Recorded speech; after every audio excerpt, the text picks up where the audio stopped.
I'm not going to keep this long, but I have been astonished, is not necessarily the right word for it, a bit shocked.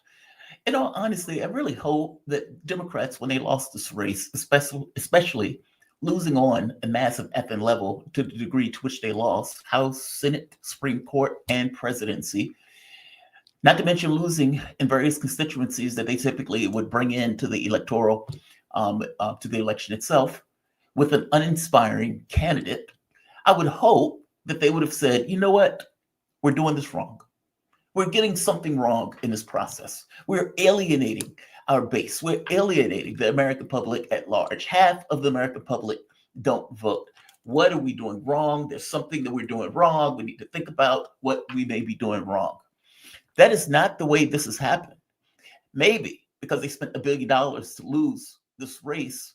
And in fact, it was more than $1 billion when you add into super PACs and everything else. You're talking about nearly a $2 billion race. Maybe it's that when you burn $1 billion on the White House lawn, it's kind of difficult for you to kind of, accept blame and fault when you've wasted that much money from people who are putting money into your coffers. I don't know what it is. But on one television show after the next, MSNBC, The View, Roland Martin, everybody else is to blame. Those damn Arabs, those damn misogynistic Black people, those damn misogynistic Hispanics. When they are deporting your family members, just wait and see. You own all of it. Those Muslims, when Donald Trump gets in, they're going to get it. I'm hearing all of this without hearing we screwed up. We ran a bad campaign. We used a Republican to get Republican votes as opposed to getting our base out. We talked about transnational gangs, and we talked about allowing a genocide and trying to get people to vote for this particular political party as we supported genocide. We screwed up. We didn't deal with the issues of the working class, like ensuring that they have increased wages, increased Social Security and Medicare, ensuring people can go to school for free, legalizing marijuana. We didn't deal with those bread and butter issues that human beings in this country deal with on a daily basis. We fundamentally and completely failed. Trump talked about that stuff. We didn't. It was our loss. It was our bad. That's not what happened. Or at the very least, that's not what is happening. Instead, they're blaming any and everything, including progressives, despite the fact that they didn't run on the left at all. It's amazing. Whoopi Goldberg, who I have a fondness for because of her character on Star Trek, but that fondness is not going to stop me from doing this video. Whoopi Goldberg on The View, like many of the ladies on The View, have not been handling this well. They've been accommodating this pretty poorly. And from my point of view, Whoopi Goldberg has gone far, too far in this situation. I'm going to show you this clip of Goldberg talking to the ladies of The View. And as she's having this conversation, she's basically saying, because one of the things that people were talking about with this kind of economic realities, the difficulties that people were having in the country, and the pain that those people were feeling in the country. People, if you look at that exit polls, people who had economic anxieties tended to went with Trump at a very high percentage. So if you ask people, were you under economic stress because of inflation? Was it severe? Was it moderate? Was it light? The people who said severe, 70% or more voted Trump. The people who said moderate, over 50% voted Trump. So the people who were in the most economic pain were open to the message of, are you better today than you were 4 years ago? And those people said, I'm not better today than I was 4 years ago. And many of those people ended up voting for Trump.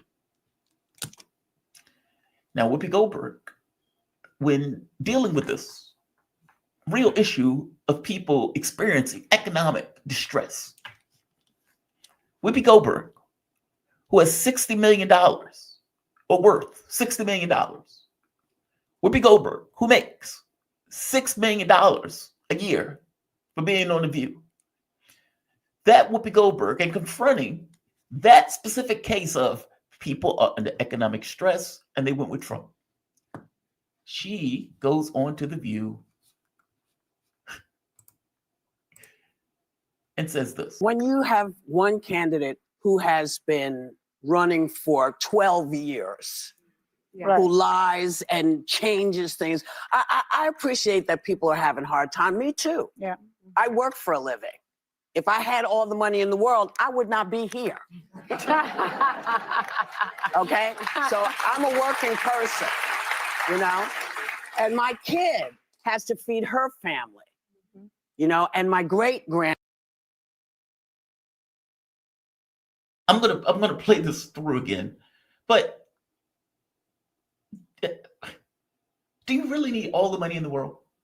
Like, is that really the standard that we're really going with?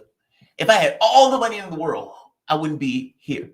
And again, we're talking about somebody who should be worth $60 million. Unless Whoopi Goldberg has a crack addiction, unless Whoopi Goldberg is on heroin, unless Whoopi Goldberg has a gambling addiction, a porn addiction, or she is on, you know, those chats where she's giving money to like an OnlyFans model, then I'm going to say your concerns economically are not the same concerns, or for that matter, is under the same level of stress that many of the people who are in America who are making $30,000, $40,000 a year or barely making ends meet. Full stop. So you're telling me, well, I'm a working person. Yes, you are working a job, but you are working a job that is handsomely paid. You get to sit around and run your mouth and get $6 million to do it.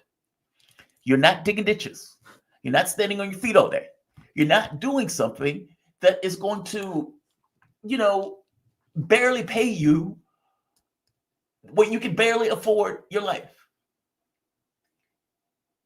The way that you're dealing with this particular argument, Whoopi, is unfortunate because you're minimizing the economic distress and the difficulties that everybody else, that many Americans are dealing with on a daily basis.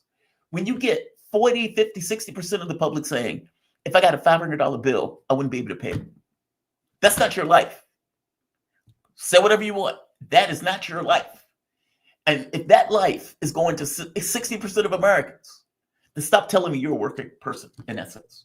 Yes, I accept you have a job. You're working a job. You're on The View. That is not what we are talking about. You know that's not what we are talking about. And you're minimizing the difficulties that people had. Not to mention that, you're also blaming voters. Why are you blaming voters? Kamala Harris' issue wasn't Trump voters, if that makes sense. Kamala Harris' issue is, A, she was an uninspiring candidate. But more to the point were the ethereal voters. And what I mean by ethereal voters, right here. So in the election that we just had, Kamala Harris got 79 million votes. I'm sorry, 71 million votes. 71 million votes. Joe Biden, let's see if I can find it, ended up with 81 million votes. Right here. Look at this number. 81 million votes. Trump, 74 million votes. Kamala Harris got 10 million more votes less, give or take. If Kamala Harris got those ethereal voters, as I call them, she would have won this race by 5 million votes. Trump could have gotten every last vote that he got in this race and still would have lost the race against Joe Biden in 2020. I call that the ethereal vote. Now, the reason I call it the ethereal vote, or if you want to call it, you can call it a no confidence vote, is because those people went to the polls in 2020, pulled the lever for Joe Biden, and they said, this is the person I want. Now, it may not have really been a person that they wanted, but at the very least, they didn't necessarily want Trump. They went and pulled the lever for Joe Biden in that race. All right. Fast forward, 2024. The fact that that person pulled the lever in 2020 shows that they have a propensity to vote. It's not something that they're unfamiliar with because they did it in the last election year. So if the candidate runs, spends 3 months or whatever running the race, and that same voter cannot get up the gumption, cannot care, cannot find something that they can latch onto where they feel a part of that particular political process, or if they feel or could not feel or didn't feel that that person earned or deserved that vote, then on some level they still voted. It may be a non-vote, but it's still a vote. Those people could not find anything that they cared enough about in the candidate that was running to jizz them up enough for them to go and make the vote for Kamala Harris. How are you blaming voters? You are inverting the political process. It is the job of the candidate to go out, round up, support, scream about something that they care about greatly, and how the thing that they care about greatly is also something that should matter to them, to the other people, and they go to the polls and win. Usually, you get your base out first and foremost. Harris went running around the country with Liz Cheney. And I've asked again, why do you believe that that is an enticing thing to not just lefties, but the Democrats in general? The issue of Gaza, a genocide. Now, that may not matter to you, but I guarantee you it matters to the people who are being slaughtered in that way and other people who have a conscience. Like Whoopi Goldberg is sitting here acting like, well, I have economic concerns also with my $60 million. Is that really the argument that you want to make in this situation? I'm not hiding the ball. She was pretty clear in the context that she was using this. I understand people have economic anxieties, but I got economic anxieties. I'm a working woman. And as I'm a working woman, right here. I'm sorry. When you have one candidate who has been running for 12 years, who lies and changes things, I appreciate that people are having a hard time. Me too.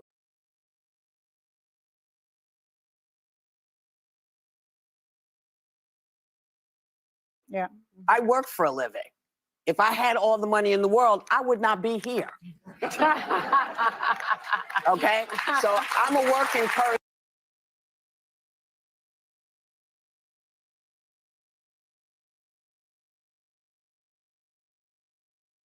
You're a working person.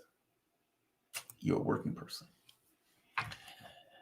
What you're doing is marginalizing millions and millions and millions and millions of Americans. The same Americans that Joe Biden called trash. The same Americans that you guys call Nazis. And honestly, many Americans that were very angry, upset, or for that matter, damaged under the economic situations that Joe Biden presided over. You, miss, are in a really sweet position. And you're not feeling that stress. And because you're not feeling that stress, Kamala Harris seems fantastic to you. You don't see the issue. I don't see what people are concerned about. The air up here smells fantastic. So you can get on your show and bash voters. I'm just pointing out that it is outrageous to imply that your economic concerns at $60 million or $6 million a year are the same as the run-of-the-mill Americans that made a choice, many of which under this notion of the economic stress that they were enduring and feeling. I would point to you and push to you very gently in the same way that I pointed to crime man Martin, Roland Martin. Your anger is misplaced. The anger that you have is deeply misplaced. I get it. You're bewildered. You're shattered by the whole thing. Hitler, fascist, the one who's going to shoot Liz Cheney in the face is back in office. And you don't know what to do. So you have all of this frenetic energy that you're kind of bleeding off, attacking any and everything else. But what I would point to you is the issue is your party. The issue is your party. It's what they stand for, or for that matter, what they don't stand for. It's what they represent, or for that matter, what they don't represent. It's that. Your issue is your brand. Now, you can attack voters and everybody else.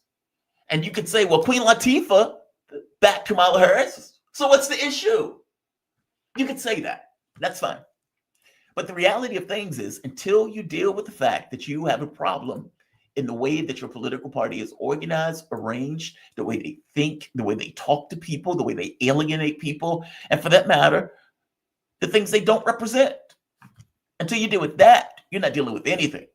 And until the Democratic Party becomes an actual vehicle that's worth a damn, you will be in full discontent in one election after the next, and that discontent would have been earned. I guess I'm just pointing out that your anger is misplaced. You need to put that ire at the people who wasted $1 billion on the campaign that they ran, on the people that they were reaching out to versus the people they didn't reach out to. That is where your anger should go. If you guys focus more anger at the Democratic Party in order to get that party into becoming something that is worth a damn. If I ask you, what does the Democratic Party stand for? Could you really give me an answer to that question? A really legitimate answer based upon the things that have, happened in real world reality. And is that answer satisfying to you, even if you could answer that question? Kamala Harris ran on a pro-war ticket. She ran on a censorship ticket. She ran on a, we're going to allow a genocide to continue ticket. She ran on transnational gangs ticket. This was the stuff that she effectively ran on. This stuff is not stuff that all that much is something, it's not all that much that people care about. If you and her would focus more on the economic concerns of Americans, and I don't mean focus on it in a politician way. I mean focus on it in a way where the American public believed you were going to the mat for them, that you would fight like hell for them, then you would have gotten that American vote, and they would have supported you, believing that all of you were a united front. That is not the feeling that people get with the Democratic Party, and it's damn sure not what they were feeling with Kamala Harris. Your anger, Whoopi, and I love you to death, but your anger is deeply misplaced. Like, share, subscribe. Thanks all.